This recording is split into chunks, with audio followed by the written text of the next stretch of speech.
أشهد أن لا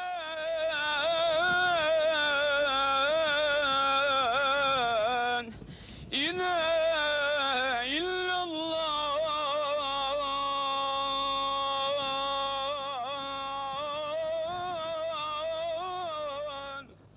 There is no God but God, and Muhammad is his prophet. 5 times a day from mosques and minarets all over the Muslim world, that call goes out from Amwazin, calling the faithful to prayer. And a good Muslim will answer these calls because it's an essential part of his religion, a demanding religion which is spread from the Middle East to Europe, to Africa, to Asia, even to America.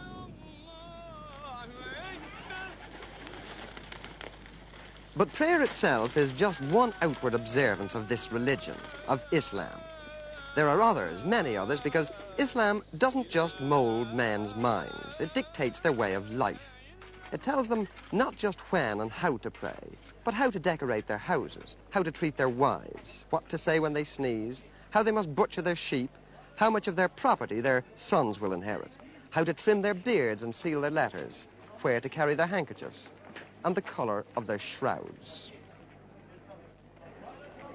But here in Turkey, once called the Sword of Islam, here in Istanbul, with the minarets of its 500 mosques piercing the sky, here all the traditions of a great faith were trampled on by one man trying to drag his nation into the Western world of the 20th century by the seat of its baggy Turkish breeches. Mustafa Kemal was the man who changed all that. Kemal, who called himself Ataturk, the father of the Turks, was the soldier who led his country's revolution and proclaimed Turkey a republic after the First World War. Ataturk wanted no religious censor to strangle the great rush forward into the 1920s, no petrifying theologians to halt progress. Of all his revolutionary decrees, and there were many of them, his destruction of the caliphate was his most heretical action. It was like deposing the Pope or the Archbishop of Canterbury. But he did it. And he got away with it by the sheer force of his own magnetic personality. He did it, but it wasn't easy. Ataturk did away with Arabic, the holy language, so that it only existed on ancient monuments. He banned all the trappings of Islam. The fez had to be replaced by the Western hat, so that its wide brim would prevent men laying their foreheads on the floor while prostrating themselves towards Mecca. He made them wear lounge suits instead of flowing robes. He removed the veils which covered the faces of modest Muslim women. He made them have civil marriage ceremonies. Ataturk's decrees became the new Quran in Turkey. They replaced the old teachings which for generations had governed men's births and lives and deaths. But even an Ataturk, great national hero and liberator though he was, even an Ataturk couldn't kill the inner spirit of Islam. So Islam bided its time. And in 1938, when Ataturk died, the imams felt it was safe perhaps to begin just a cautious revival. Quiet backsliding to the ways of the faith continued until 1950, when Adnan Menderes was elected prime minister and was forced to make good electoral promises made to the peasants who wanted more faith and less freedom. The voice of Islam became more imperious.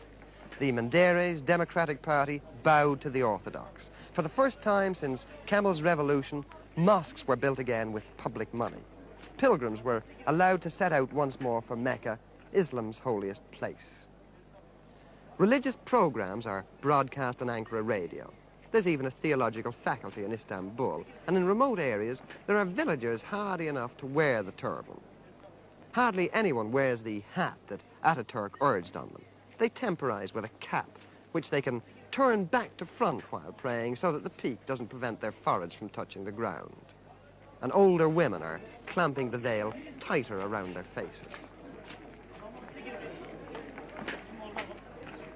In Ataturk's day, the Muezzin had to proclaim the Esan, the call to prayer, in Turkish.